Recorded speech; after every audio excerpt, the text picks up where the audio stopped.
Ben ritrovati a Filo Rossonero qui sul canale YouTube di Radio Rossonera, sempre insieme a Carlo Pellegatti. Ciao Carlo. Buonasera, buonasera a tutti. Allora Carlo, ci avviciniamo piano piano a questo derby che è tanto atteso perché appunto ci ha diviso da questo derby questa lunghissima sosta, ma abbiamo ancora le ultime partite dei nazionali da vedere, da guardare, da osservare, ma soprattutto Carlo ti chiedono da casa se ti aspettavi di vedere un Teo in panchina stasera, perché sembra che nonostante il piccolo problema che ha avuto partirà titolare. Sì, è una cosa che ha lasciato Mm. a dir poco un po' perplessi tutti, perché Teo ha subito una contusione, ma adesso indipendentemente dalla contusione, che quindi hanno tanto montato perché abbiamo dei precedenti con la nazionale francese, ma ha Sì, subito una contusione come miliardi di altri giocatori. È che è un amichevole, ma solamente che non è un amichevole contro l'Oman come questa sera è Pulisic. contro la Germania. E contro la Germania che ha mandato via l'allenatore, ha preso 4 zecchettine gollettini dal Giappone. Non è che sia molto contenta il pubblico tedesco, si gioca là e quindi ci sarà senso di rivalsa e vorranno giocare una grande partita. E quindi è un amichevole sui generis. Mm. Avremmo evitato, ma anche se non avesse preso la contusione, sarebbe giusto che rimanga con la Francia perché è un nazionale francese, però ormai l'abbiamo già detto tutti, poteva risparmiarsela Deschamps, così è, a furia di parlarne poi porta anche sfortuna.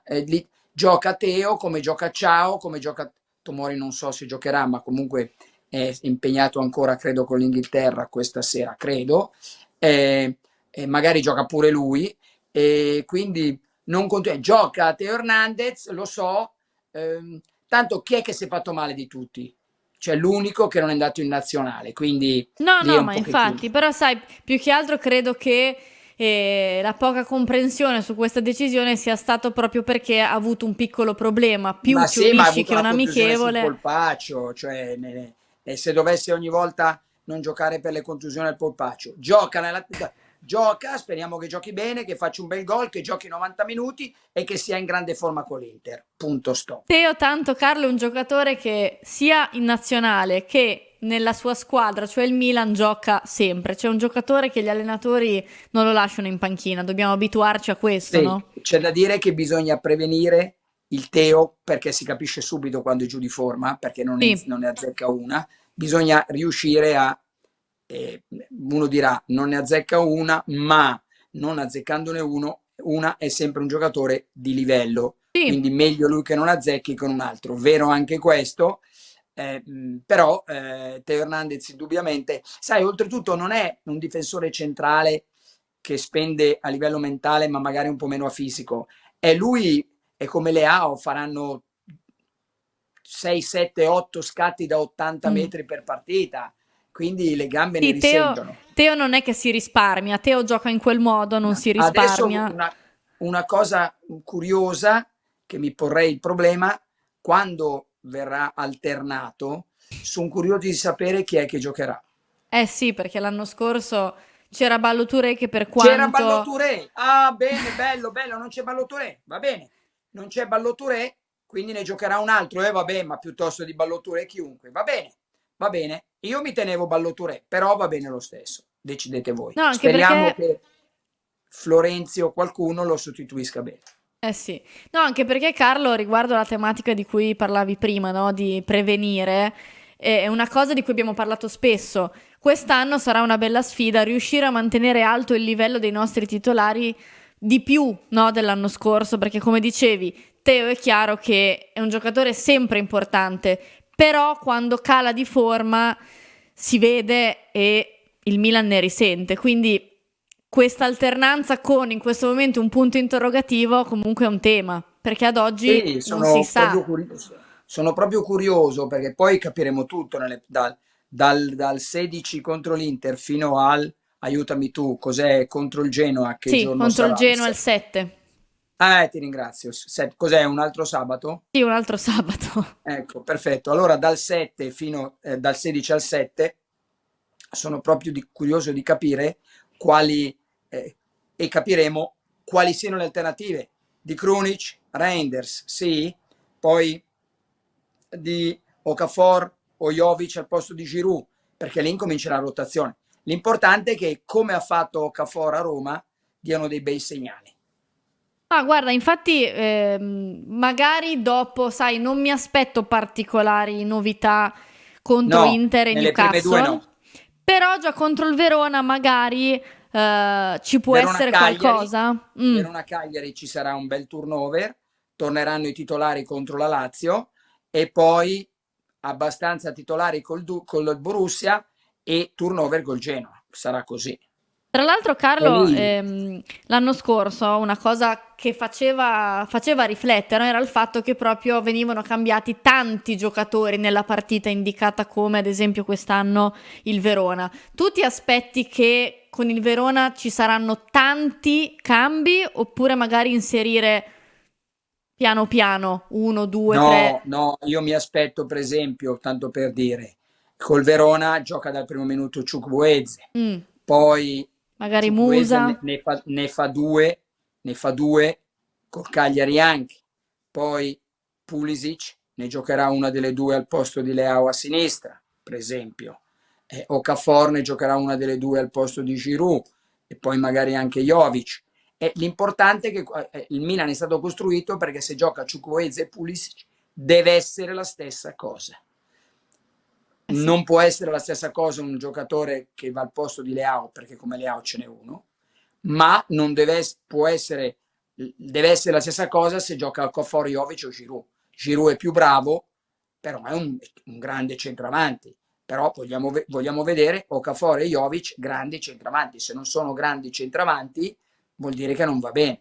A centrocampo, Reinders al posto di Krunic, poi Reinders riposerà, ritornerà Krunic e giocherà Musa al posto di Reinders. Questo è quello che vogliamo. La difesa, l'importante è che ci siano Tomori, Ciao, Kier e Calulu, perché Calulu continuano a dire che è ma Calulu è centrale.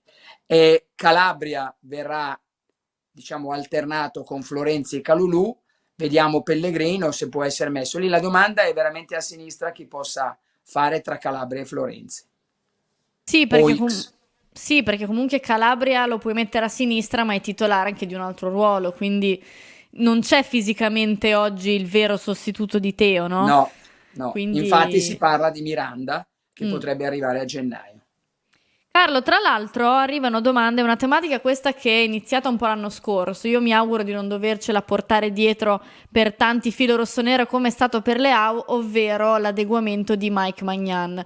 Ti aspetti una trattativa lunga, una trattativa Io mi diversa? aspetto che non venga quella rottura di scatole di chiedersi, ma non mi rivolgo a te, ma a quelli che cominciano a porsi il problema di un giocatore che scade nel 2026 e entro il prossimo anno bisogna certamente, però se si incomincia allora Megna, è 2026, siamo nel 2023, quindi mancano 3 anni volano, entro il 2024 bisogna fare qualcosa perché poi nel 2025 siamo già lì borderline, però direi che è un tema, Ma al non di là sarà del... facile, però rispetto alla trattativa di Leao Mm, è acqua fresca,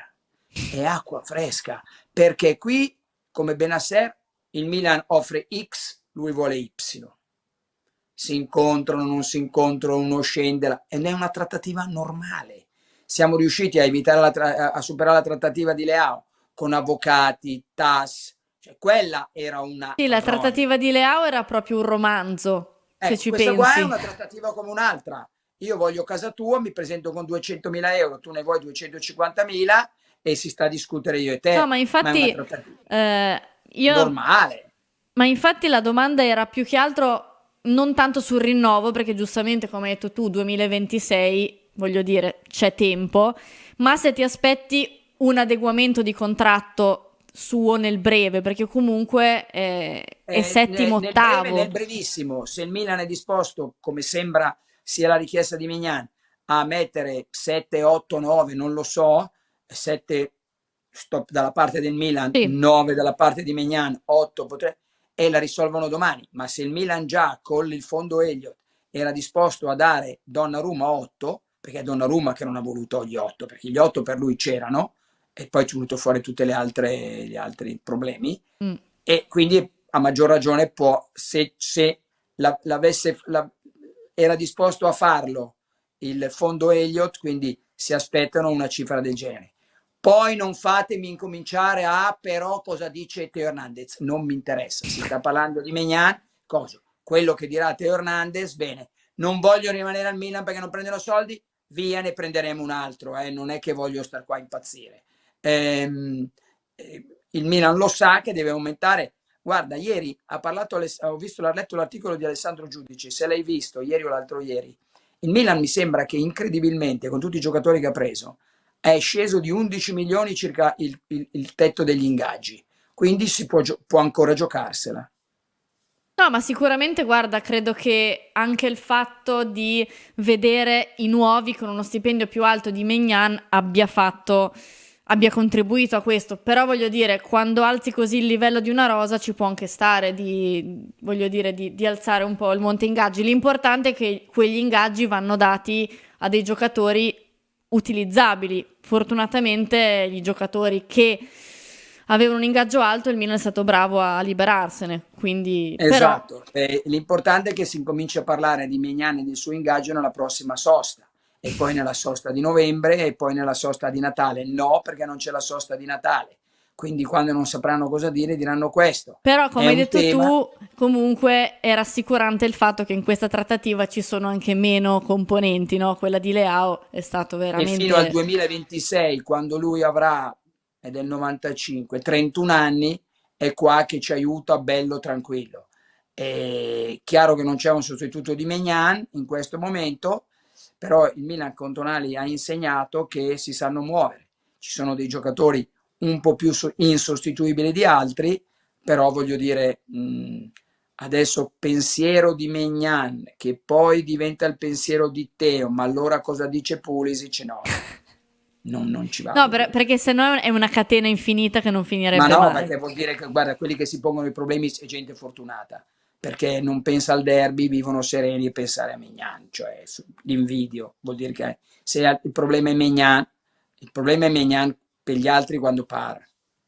Carlo, io ti ringrazio, ti saluto, ti do appuntamento a domani alle 19 quando sapremo l'orario di ritorno di Pulisic o comunque la sua ultima partita.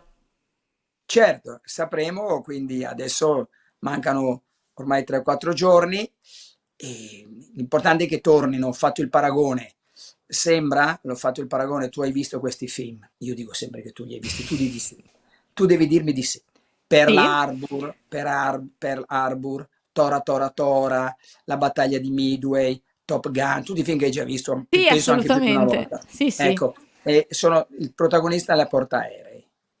Allora c'è Pioli, ho fatto questo paragone, e tutti i marinai, e quando tornano gli aerei, spuntano, è tornato anche Smith, è tornato Jones, perché sono preoccupati perché erano andati in guerra, no? Sì. E allora è proprio Pioli, lì le cose più pesanti.